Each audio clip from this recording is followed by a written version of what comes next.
LIC మన దేశంలో కోట్ల మందికి అది కేవలం ఇన్సూరెన్స్ కంపెనీ మాత్రమే కాదండి, అది ఒక నమ్మకం.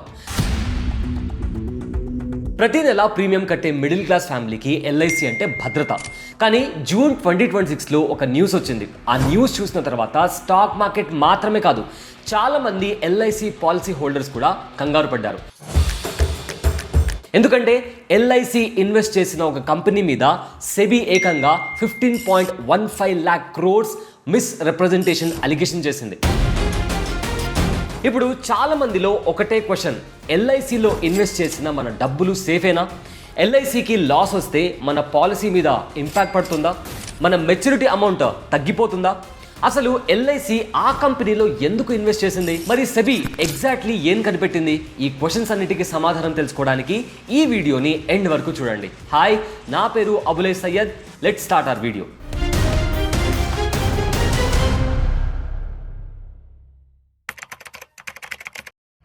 ముందుగా ఒక విషయం క్లియర్ చేసుకుందాం. చాలామంది ఎల్ఐసి అంటే మన ప్రీమియం డబ్బుని తీసుకొని ఒక లాకర్లో పెట్టుకుంటుంది అని అనుకుంటారు. కానీ నిజానికి అలా కాదండి. ఎల్ఐసి మన ప్రీమియం మనీని గవర్నమెంట్ బాండ్స్లో, ఇన్ఫ్రాస్ట్రక్చర్ ప్రోడక్ట్స్లో, కార్పొరేట్ బాండ్స్లో, స్టాక్ మార్కెట్లో ఉన్న పెద్ద పెద్ద కంపెనీస్లో ఇన్వెస్ట్ చేస్తుంది. సింపుల్గా చెప్పాలి అంటే ఎల్ఐసి కేవలం ఇన్సూరెన్స్ కంపెనీ మాత్రమే కాదు, అది ఇండియాలో ఉన్న బిగ్గెస్ట్ ఇన్స్టిట్యూషనల్ ఇన్వెస్టర్స్లో ఒకటి. లక్షల కోట్ల రూపాయల అసెట్స్ని మేనేజ్ చేస్తోంది. ఇప్పుడు ఇక్కడ చాలా ఇంపార్టెంట్ క్వశ్చన్ ఏంటి అంటే, సపోజ్ ఎల్ఐసి ఒక కంపెనీలో ఇన్వెస్ట్ చేసింది. ఆ కంపెనీ షేర్ ప్రైస్ ఒక్కసారిగా పడిపోయింది అంటే మన ఎల్ఐసి పాలసీ డేంజర్లో పడుతుందా? Answer is no.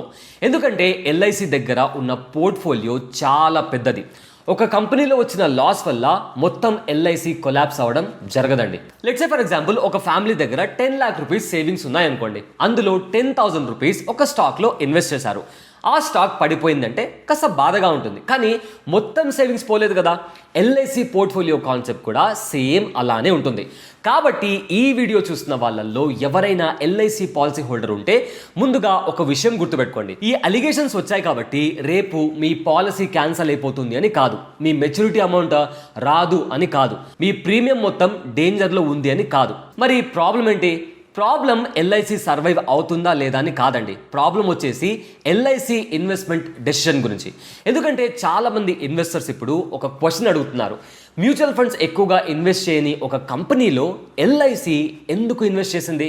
మరి ఆ కంపెనీ ఏంటి? అదే Rajesh exports. Rajesh exports story చూస్తే సినిమా స్టోరీ లాగా ఉంటుంది. 1989లో గుజరాత్కి చెందిన రాజేష్ మెహతా అనే వ్యక్తి కేవలం 1,200 rupees శాలరీతో పనిచేస్తున్నారు. ఆ స్టేజ్ నుంచి గోల్డ్ బిజినెస్ స్టార్ట్ చేసి కొన్ని సంవత్సరాల్లోనే ఇండియాలో బిగ్గెస్ట్ గోల్డ్ ఎక్స్పర్ట్స్లో ఒకటిగా తన కంపెనీని మార్చేశారు. Gold refining, jewellery manufacturing, exports, ఇలా బిజినెస్ ఎక్స్పాండ్ అవుతూ వచ్చింది. తర్వాత 2015లో స్విట్జర్లాండ్కి చెందిన వికాంబీ అనే వరల్డ్ ఫేమస్ గోల్డ్ రిఫైనింగ్ కంపెనీలో స్టేక్ అక్వైర్ చేశారు. ఆ అక్విజిషన్ తర్వాత రాజేష్ ఎక్స్పోర్ట్ ఇమేజ్ కంప్లీట్ గా మారిపోయిందండి. ఇప్పుడు ఇది లోకల్ కంపెనీ కాదు, గోల్డ్ గ్లోబల్ జైంట్ అని పర్సెప్షన్ క్రియేట్ అయింది. మార్కెట్ కూడా అదే నమ్మింది. కంపెనీ ఫినాన్షియల్ స్టేట్మెంట్స్ చూస్తే రెవెన్యూస్ లక్షల కోట్లలో కనిపిస్తున్నాయి. ఒక స్టేజ్లో రాజేష్ ఎక్స్పోర్ట్స్ టర్నోవర్ చూస్తే ఇండియాలో ఉన్న చాలా ఫేమస్ లిస్టెడ్ కంపెనీస్ కంటే పెద్దగా కనిపించింది. చాలా మంది ఇన్వెస్టర్స్కి ఇది ఒక సక్సెస్ స్టోరీ లాగా అనిపించింది. కానీ కొన్నిసార్లు స్టాక్ మార్కెట్లో బిగ్గెస్ట్ ప్రాబ్లమ్స్ లాసెస్ వల్ల కాదండి, క్వశ్చన్స్ అడగకపోవడం వల్ల వస్తాయి. 2024లో ఒక షేర్ హోల్డర్ కంపెనీ అకౌంట్స్ గురించి కొన్ని డౌట్స్ ని రైజ్ చేశారు. సేల్స్ జరిగాయని కంపెనీ చెప్తుంది, మరి కొన్ని రిసీవబుల్స్ ఎందుకు ఇయర్స్ తర్వాత కూడా పెండింగ్ లో ఉన్నాయి? ఆ ట్రాన్సాక్షన్స్ కి సపోర్టింగ్ ఎవిడెన్స్ ఏంటి అని క్వశ్చన్స్ సెబీ దగ్గరికి వచ్చాయి. చాలాసార్లు ఇలాంటి కంప్లైంట్స్ ని సెబీ పట్టించుకోదు, కానీ ఈసారి సెబీ సీరియస్ గా తీసుకుంది. ఇన్వెస్టిగేషన్ స్టార్ట్ చేసింది, ఫోరెన్సిక్ ఆడిటర్స్ ని అపాయింట్ చేసింది. అయితే ఇన్వెస్టిగేషన్ ప్రోగ్రెస్ అవుతున్న క్రమంలో సెబీ కొన్ని సీరియస్ అలిగేషన్స్ చేసింది. రెగ్యులేటర్ ప్రకారం ఫినాన్షియల్ ఇయర్ 2021 నుంచి ఫినాన్షియల్ ఇయర్ 2025 మధ్య కంపెనీ నియర్లీ 15.15 lakh crore రెవెన్యూని మిస్‌రిప్రజెంట్ చేసిందని అలిగేషన్. ఇంకా కంపెనీ కన్సాలిడేట్ రెవెన్యూలో 97% నుండి 99% వరకు ఓవర్సీస్ సబ్సిడరీస్ నుంచి వచ్చిందని రికార్డ్స్ చూపిస్తున్నాయని సెబీ చెప్పింది. కానీ ఆ రెవెన్యూని సపోర్ట్ చేయడానికి సరిపోయే రికార్డ్స్, డాక్యుమెంట్స్ మరియు ట్రాన్సాక్షన్ ఎవిడెన్స్ మీద రెగ్యులేటర్ క్వశ్చన్ రైజ్ చేసింది. ఈ ఫిగర్ వినగానే మార్కెట్ ఒక్కసారిగా షాక్ అయింది. ఎందుకంటే 15.15 lakh crore అంటే ఆర్డినరీ అమౌంట్ కాదండి. కానీ ఇక్కడ చాలా ఇంపార్టెంట్ పాయింట్ మనమందరం గుర్తుపెట్టుకోవాలి. ఈ స్టేజ్లో మనం ఒక విషయం మర్చిపోకూడదు. ఇది కేవలం సెబీ చేసిన అలిగేషన్ మాత్రమే, ఫైనల్ కోర్ట్ వర్డిక్ట్ కాదు. రాజేష్ ఎక్స్పోర్ట్స్ ఈ అలిగేషన్ని డినై చేసింది. కంపెనీ ప్రకారంగా రెవెన్యూస్ కరెక్ట్ అని, కమ్యూనికేషన్ గ్యాప్ మరియు మిస్అండర్స్టాండింగ్ వల్ల ఈ సిచ్యువేషన్ క్రియేట్ అయిందని చెప్తుంది. కాబట్టి ఈ కేసులో ఫైనల్ ట్రూత్ ఏంటి అనేది ఇన్వెస్టిగేషన్ కంప్లీట్ అయ్యాక లీగల్ ప్రాసెస్ తర్వాత మాత్రమే క్లారిటీ వస్తుంది. అయితే మార్కెట్ రియాక్షన్ మాత్రం ఇమీడియట్ గా వచ్చింది. ఇన్వెస్టర్స్ కాన్ఫిడెన్స్ దెబ్బతినింది, షేర్ ప్రైస్ ప్రెషర్లో పడింది. ఎందుకంటే స్టాక్ మార్కెట్లో ట్రస్ట్ అనేది చాలా పవర్ఫుల్ అసెట్. ఒక కంపెనీ మీద ట్రస్ట్ డ్యామేజ్ అయితే బ్యాలెన్స్ షీట్లో ఉన్న నంబర్స్ కూడా ఇన్వెస్టర్స్ని కన్విన్స్ చేయలేవు. ఇప్పుడు మళ్ళీ తిరిగి ఎల్ఐసి దగ్గరికి వద్దాం. మార్చ్ 2026 నాటికి ఎల్ఐసి రాజేష్ ఎక్స్పోర్ట్స్లో అరౌండ్ 10.8% స్టేక్ హోల్డ్ చేస్తుంది. అంటే కంపెనీలో బిగ్గెస్ట్ ఇన్స్టిట్యూషనల్ ఇన్వెస్టర్లో ఎల్ఐసి ఒకటి. కాబట్టి రాజేష్ ఎక్స్పోర్ట్ షేర్ వాల్యూ పడితే ఎల్ఐసి ఇన్వెస్ట్మెంట్ వాల్యూ మీద ఇంపాక్ట్ ఉంటుంది. కానీ మళ్ళీ చెప్తున్నా, అది డైరెక్ట్గా మీ పాలసీ మనీ పోయింది అని అర్థం కాదండి. డిఫరెన్స్ ఏంటి అంటే ఎల్ఐసి ఇన్వెస్ట్మెంట్ పోర్ట్ఫోలియోలో ఒక అసెట్ వాల్యూ తగ్గిపోయింది. కానీ ఎల్ఐసి దగ్గర ఇంకా వేల కంపెనీస్లో ఇన్వెస్ట్మెంట్స్ ఉన్నాయి, గవర్నమెంట్ సెక్యూరిటీస్ ఉన్నాయి, బాండ్స్ ఉన్నాయి, ఇన్ఫ్రాస్ట్రక్చర్ అసెట్స్ ఉన్నాయి. అందుకే ఈ ఇన్సిడెంట్ని ఎల్ఐసి క్రైసిస్ అని కాదు, ఎల్ఐసి ఇన్వెస్ట్మెంట్ డెసిషన్ స్క్రూటినీ అని చూడాలి.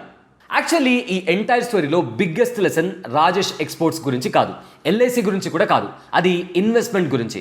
చాలామంది ఇన్వెస్టర్స్ రెవెన్యూ ఫిగర్స్ చూసి ఎక్సైట్ అయిపోతారు, కంపెనీ గ్లోబల్ అని చెప్పగానే ఇంప్రెస్ అయిపోతారు. కానీ స్మార్ట్ ఇన్వెస్టర్స్ వేరే క్వశ్చన్స్ అడుగుతారు. రెవెన్యూ ఎంత అనే క్వశ్చన్ కంటే ఆ రెవెన్యూకి ఎవిడెన్స్ ఏంటి, క్యాష్ ఫ్లో ఎంత, ప్రాఫిట్ ఎంత, రిసీవబుల్ ఎందుకు పెరుగుతున్నాయి, సబ్సిడరీస్ ఫినాన్షియల్ స్టేట్మెంట్స్ ట్రాన్స్పరెంట్గా ఉన్నాయా, ఇలాంటి క్వశ్చన్స్ అడుగుతారు. ఎందుకంటే స్టాక్ మార్కెట్లో చాలాసార్లు డేంజర్ లాసెస్ గురించి కాదు, బ్లైండ్ ట్రస్ట్ నుంచి వస్తుంది. రాజేష్ ఎక్స్పోర్ట్స్ కేస్ ఫైనల్గా ఎలా ముగుస్తుందో ఇప్పటి వరకు తెలియదు. సెబీ అలిగేషన్స్ ప్రూవ్ అవుతాయా లేదా కంపెనీ తన ఇన్నసెన్స్ని ప్రూవ్ చేసుకుంటుందా, టైం మాత్రమే ఆన్సర్ చెప్తుంది.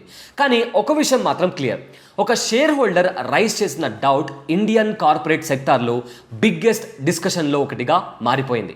మరి మీ ఒపీనియన్ ఏంటి? ఎల్ఐసి లాంటి ఇన్స్టిట్యూషన్స్ ఇన్వెస్ట్ చేసే కంపెనీస్ని స్ట్రిక్ట్గా ఆడిట్ చేయాలా, లేదా రీటైల్ ఇన్వెస్టర్స్ కూడా యాన్యువల్ రిపోర్ట్ని డీప్గా చదవాలా? తప్పకుండా కామెంట్ సెక్షన్లో మెన్షన్ చేయండి. ఈ వీడియో మీకు నచ్చితే లైక్ చేయండి, షేర్ చేయండి, అండ్ ఇలాంటి ఇంట్రెస్టింగ్ అప్డేట్స్ కోసం మన ఛానల్ని సబ్స్క్రైబ్ చేసుకోండి. This is Abulai Sayyed. Thanks for watching. Brand partnerships and advertising enquiries కోసం brand@bosswala.com కి ఈమెయిల్ చేయండి, లేదా 9108014192కి వాట్సాప్ చేయండి. Bosswala. Be the boss.